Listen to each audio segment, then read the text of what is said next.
नमस्कार दर्शक बंधु आपणकर जदि वृष राशि होइथाए तेबे एही भिडियोटी आपण मानक पई बहुत अधिक गुरुत्वपूर्ण रहिछि कारण एही मार्च मास प्रारंभरू माने 3 तारिख दोल पूर्णिमा दिन हेबाकु जाउछि भयंकर चंद्रग्रहण एवं यह पूर्ण चंद्रग्रहण रहिछि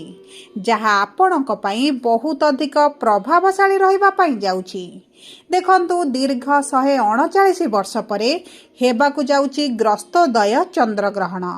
एवं एही ग्रहणर प्रभाव समस्त 12टी जाक राशि उपरे रहिबा पई जाउछि। सेथिमध्यरु 6टी राशि उपरे बहुत अधिक शुभ प्रभाव रहिबो एवं 6टी राशि उपरे बहुत खराब प्रभाव रहिबा पई जाउछि कारण एही चंद्रग्रहण परे ग्रह मानक गोचर रे आसीबो बड़ परिवर्तन तेणु करी आपणक पई शुभ ना अशुभ प्रभाव रहिबो एवं केउ क्षेत्र रे अधिक हानि पहुंचाइबो एवं केते दिन पर्यंत एहार प्रभाव आपणक जीवन रे रहिबो एवं सबुठारु बड़ कथा हैला केउ दिग प्रति अधिक सावधान रहिबे एही वीडियो रे विस्तृत भाव रे आलोचना करिबा। सेथिपई आपण आपणकर मूल्यवान 10 मिनिट समय आपण निज पई दियंतु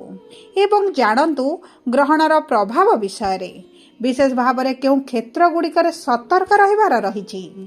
किंतु वीडियोटी आरंभ करिबा पूर्वरु जदि आपणकर भी वृष राशि होइथाए एवं आपण भी ईश्वर को आंतरिक भक्ति एवं विश्वास करंती तेबे वीडियोटी को लाइक करंतु कमेंट बॉक्स रे जय जगन्नाथ जय मां लक्ष्मी अवश्य लिखि दियंतु ता सहित आम सह जोगाजोग करिबा पई वीडियोर मध्य भाग रे एक व्हाट्सएप नंबर टिए दिया जाइछि जो नंबर साहाय्य रे आपण आम सह जोगाजोग करी निजर नूतन कुंडली प्रस्तुत करि परिबे कुंडली विश्लेषण कराई परिबे किंबा आपणकर चाकरी विवाह व्यवसाय प्रेम संपर्क शिक्षा स्वास्थ्य को नै किछि समस्या रहिछि ताहार सहजरे एवं स्वल्प मूल्य रे समाधान करि परिबे। सेथिपई आपण आम सह वीडियोर शेष पर्यंत जोड़ी होई रुहंतु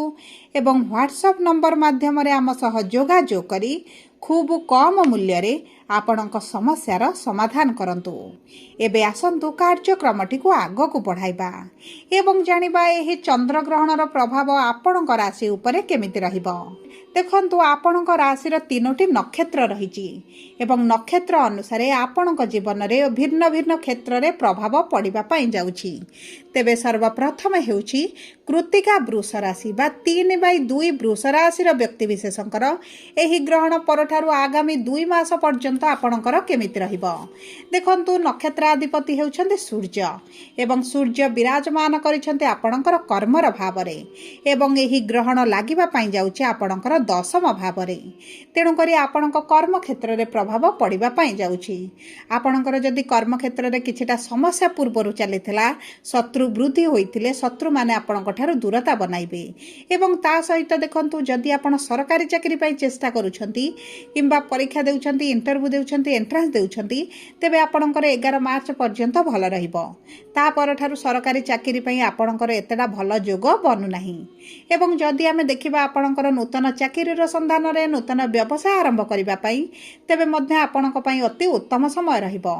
कारण 11 मार्च दिन गुरु मार्गिरी होउछंती बकरी एवं गुरु जेहेतु आपणकर द्वितीय भाव रे अछंती धनर भाव रे अछंती आपणकर इनकम रे वृद्धि घटाइबे आपणकर चाकरी रे प्रमोशन हेउ किंबा ट्रांसफर हेउ किंबा सैलरी रे वृद्धि हो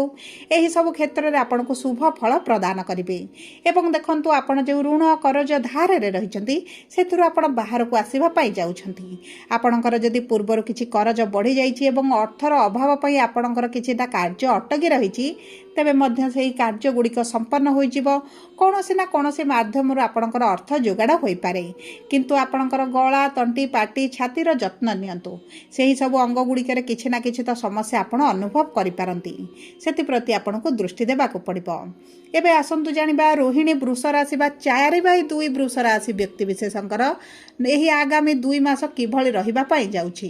देखंतु नक्षत्राधिपति हेउछन्ते चंद्रमा एवं चंद्रमा आपणकर तृतीय भावर स्वामी अटंती। देखंतु एही ग्रहण परठारु जदि आपणकर किछि ऑनलाइन रिलेटेड कार्य अछि किबा आपण सोशल मीडिया रे अछंती किबा आपणकर किछि ट्रांसपोर्ट रिलेटेड कार्य रहिछि तेबे आपणको सफलता प्राप्ति हेबो किंतु आपणकर छोट भाई भौणी सहित किछिटा मतांतर मतभेद देखा दे पारे से आपको दृष्टि देवाक पड़ो एवं चेष्टा करूँ यही 15 दिन बा गोटे मास पर्यंत आपण पश्चिम दिग को जदि किसी यातायात करार अच्छी तेज से क्षेत्र में सचेतन हो यातायात करने आपण भल रहिबो। ता सहित आपणकर नक्षत्राधिपति चंद्रंकर दृष्टि जेहेतु आपणकर भाग्यर गृह रोचे आपणकर भाग्य आपणकर साथ देव। जदि आप नूतन भाव में किसी कार्य आरंभ करने चाहते से सब क्षेत्र में आपको शुभ फल प्राप्ति हे आपणकर इनकम वृद्धि घटव आप एक्सट्रा रोजगार करपारती एक्सट्रा इनकम करपारती व्यवसाय को विस्तार करपारती किंबा आपणकर पूर्वर किसी व्यवसाय अधारू अटकी रही कि आप छाड़ी देते किसी कार्य गुड़ी अधार पेंडिंग रही तेज से सब कार्य गुड़ी आप पूरण करने चेष्टा करेंगे। एवं सबुठार बड़ कथा होउछि आपणकर विवाह जदि किछिटा समस्या आसुथिला से सब समस्या गुड़िक आपणकर दूर हो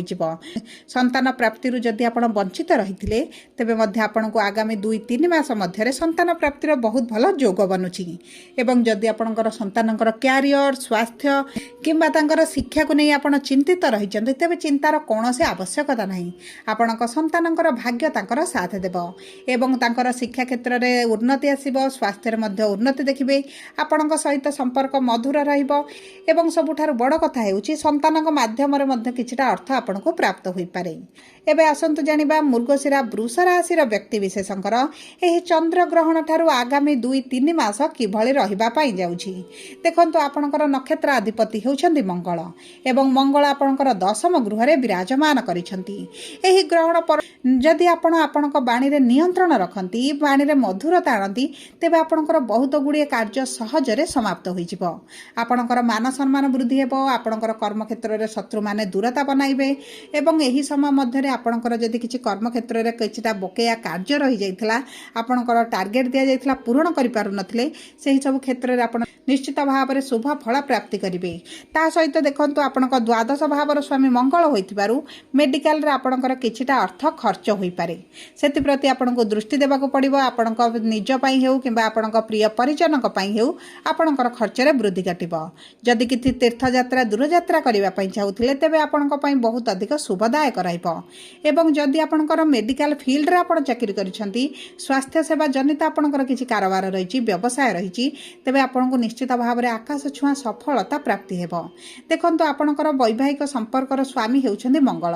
एवं आपणक वैवाहिक संपर्क रे जदि पूर्वर किछिटा समस्या चलीथिला विवाह पति पत्नी मध्य संपर्क रे मधुरता रही नथिला तृतीय लोकंक हस्तक्षेप बढ़ी जाइछि पारिवारिक शांति आपनको प्राप्त हेउ नथिला तेबे आपणकर एही सब क्षेत्र में शुभ परिवर्तन आसिबो। उभयंक मध्य निकटतरता बढ़िबो एवं पति पत्नी मिसी कौनसी एक कार्य करि पारंती बड़ निष्पत्ति नै पारंती किंबा आपण जदि भी किछि पार्टनरशिप रे कार्य करूछंती तेबे आपनको शुभ फल प्राप्ति हेबो किंबा आपणकर दैनंदिन रोजगार रहिछि डेली डेली आपण इनकम करूछंती तेबे मध्य सेही क्षेत्र में आपनको शुभ फल प्राप्ति हेबो। सबुठारु बड़ कथा हेउछि आपनको विवाह पई प्रबल जोग बनुछि। जदि आपनको विवाह पूर्व समस्या देखुतिले तेबे आपणकर सेही समस्या गुड़िक दूर होई पारे आगामी 2 मास मध्य आपणक विवाह होई पारे किंबा आपणक मनपसंदर विवाह प्रस्ताव आपणकर ठीक होई पारे। तेबे सब परे जदि आपणकर वृष लग्न होई थाए एवं आपणकर राशिटी अलगा होई थाए तेबे मध्य आपणक लग्न अनुसार आपणक ऊपर प्रभाव निश्चित भाव में पड़िबो। देखंतु वृष लग्नर व्यक्ति मानकर ए स्वास्थ्य रे आसीबो बड़ परिवर्तन आपणकर पूर्वर किछि स्वास्थ्य समस्या आपणक पई चिंता बढ़ाउतला कष्ट बढ़ाउतला तेबे सेही सब स्वास्थ्य समस्या दूर होई जिवो एवं आपणक इम्यूनिटी पावर वृद्धि हेबा कारणरू आपणकर ब्लड रिलेटेड समस्या हेउ किंबा पेट जातीय समस्या जदि आपणकर किछि रहितला ताहा मध्य आपणकर दूर होई जिवो। आपणक कैरियर रे ग्रोथ देखिबे आपण निज स्वास्थ्य ऊपर बहुत अधिक यत्नवान होई जिवे। सबुठार बड़ कथा हेउछि आपणक कैरियर पई आपण सरकारी चाकरी पई हेउ जेकोनोसी क्षेत्र रे जदि आपण इंटरव्यू एंट्रांस देउछंती तेबे आपणको तो बहुत अधिक शुभ फल प्राप्ति हेबो। सब परे अशुभत्व को दूर करी शुभाशुभ फल को वृद्धि करबा पई आपण एही ग्रहणर परवर्ती दिन सूर्य को प्रातः समय जल अर्पण करने सहित आपण से जल किछिटा बास्ना फूल जदि पकाई सूर्य को जल अर्पण करती आपण शुभदायक रहिबो। महादेव मंदिर रे आपण जल अर्पण करंतु ओम नमः शिवाय मंत्र पाठ करंतु एही ग्रहण समय आपण ओम नमः शिवाय मंत्र जदि पाठ करती किंबा महामृत्युंजय मंत्र पाठ करती तेबे मध्य आपनको शुभ फल प्राप्ति हेबो एवं आगामी 2 मास पर्यंत आपण प्रतिदिन प्रातः समय हनुमान चालीसा पाठ करंतु। घर बाहर को जिबा समय आपणक बाम हस्त पापुले किछिटा अतर लगाई बास्ना जिनस लगाई जदि आपण बाहर को जाती तेबे आपणकर कार्य गुड़िक हो जिबार बहुत अधिक संभावना रही। सबुपर जदि आपणकर वृष राशि होता है वीडियोटी किभଳି लागला कमेंट बॉक्स रे लिखि जणातु। जदि प्रथम थर आम चैनल को आसी चैनल टी को सब्सक्राइब करंतु। धन्यवाद।